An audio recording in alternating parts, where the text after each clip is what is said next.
NASA اور خلا میں حیران کن دریافتیں ہو رہی ہیں اور سائنسدانوں کی ریسرچ اور قرآن کی تصدیق کے بارے میں بات کریں گے۔ ناسا نے قرآن کو تسلیم کر لیا اور خلا میں فرشتوں کی تسبیحات کی آوازیں بھی ریکارڈ ہونا شروع ہو گئیں۔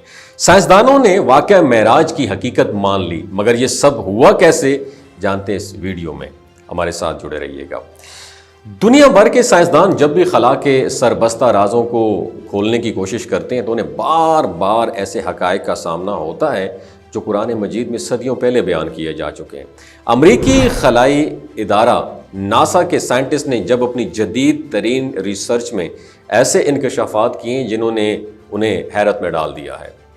ناسا کے سائنسدانوں کے مطابق خلا میں ایک عرصے تک یہ کانسیپٹ جاتا رہا کہ وہاں پر مکمل خاموشی ہے، کیونکہ خلا میں آواز کے سفر کرنے کا کوئی ذریعہ موجود ہی نہیں ہے۔ تاہم جب جدید اور انتہائی حساس آلات کی مدد سے خلا میں پیدا ہونے والی لہروں کو ریکارڈ کرنے کی کوشش کی گئی تو حیران کن آوازیں سننے میں آئیں۔ ان آوازوں کی نوعیت ایسی تھی جیسے کوئی عظیم مخلوق مسلسل ذکر الہی میں مصروف ہو، اور یہ سن کر سائنسدان مزید تحقیق میں لگ گئے۔ جب انہوں نے قرآن اور احادیث کا مطالعہ کیا تو انہیں معلوم ہوا کہ آخری نبی حضرت محمد مصطفیٰ صلی اللہ علیہ وآلہ وسلم نے واقعہ معراج کے دوران فرمایا تھا کہ پورے آسمان میں 2 انگلیوں کے برابر بھی ایسی جگہ نہیں ہے جہاں کوئی فرشتہ اللہ کا ذکر تسبیح نہ کر رہا ہو، اور اس کے ساتھ ساتھ آپ صلی اللہ علیہ وآلہ وسلم نے یہ بھی فرمایا تھا کہ آسمان فرشتوں کی تسبیح سے لرزتے ہیں، گویا وہ کسی وقت بھی گر پڑیں گے۔ ان ریسرچز کے بعد سائنٹسٹ کو ان بات کا یقین ہونے لگا کہ خلا میں ریکارڈ کی گئی یہ آوازیں کسی عام چیز کی نہیں بلکہ کسی غیر مرئی مخلوق کی ہو سکتی ہیں، اور ممکنہ طور پر یہ وہی فرشتے ہیں جن کا ذکر قرآن اور حدیث میں کیا گیا ہے، جو ہر لمحہ اللہ کی حمد و ثنا بیان کرتے ہیں۔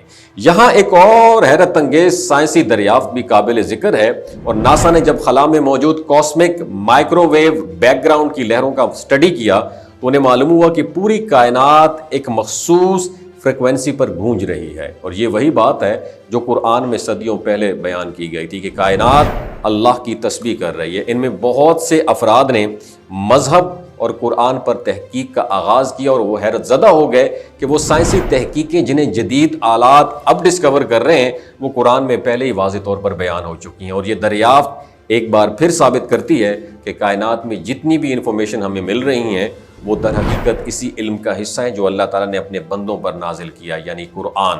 سچائی کے متلاشی جب بھی ریسرچ کریں گے قرآن کی سچائی کے مزید دلائل انہیں ملتے جائیں گے۔ اس ریسرچ کے بارے میں آپ کیا کہتے ہیں؟ نیچے کامنٹ سیکشن میں اپنا ایکسپیرینس ضرور شیئر کیجیے گا۔ اپنا بہت خیال رکھیے گا۔ اللہ حافظ۔ یہ جو گلگت بلتستان کے لوگ ہوتے ہیں نا، ان کی ایوریج عمر 90 سال سے بھی زیادہ ہوتی ہے۔ You know why? کیونکہ یہ لوگ شلجیت استعمال کرتے ہیں۔ شلجیت کے اندر 85 منرلز ہوتے ہیں۔ اگر آپ چیزوں کو جلدی بھول جاتے ہیں، مردانہ کمزوری محسوس کرتے ہیں، اولاد جیسی نعمت سے محروم ہیں، اور آپ سپرم کاؤنٹ آپ کے کم ہیں، ٹیسٹوسٹیرون ہارمون امبیلنس ہے، آپ سدا بہار جوان نظر آنا چاہتے ہیں، خون کی کمی کو دور کرنا چاہتے ہیں، ہڈیوں جوڑوں کے دردوں سے نجات حاصل کرنا چاہتے ہیں، موٹاپا کم کرنا چاہتے ہیں، تو ڈاکٹر اسد محمود کی پیور اینڈ نیچرل شلجیت ضرور استعمال کریں۔ ایک بات آپ نے دماغ کی کھڑکیوں کو کھول کے آپ نے سننی ہے، ہمیشہ آرگینک اور قدرتی چیزوں کا استعمال کریں، کیمیکل والے فوڈ سپلیمنٹ خدا رہا استعمال نہیں کرنے۔ اگر آپ ڈاکٹر اسد محمود کی پیور اینڈ نیچرل شلجیت کو آرڈر کرنا چاہتے ہیں، نیچے دیے گئے نمبر پر واٹس ایپ کریں۔ 3 باتوں کا خیال رکھنا ہے: ہائی بلڈ پریشر میں مبتلا افراد، خواتین جو پریگننٹ ہیں، اور 15 سے 20 سال کی جو نوجوان نسل ہے جو غیر شادی شدہ ہیں، اپنے سیکشول پاور کو بوسٹ کرنے کے لیے استعمال کرنا چاہتے ہیں تو ڈاکٹر کی ایڈوائس کے بغیر استعمال نہ کریں۔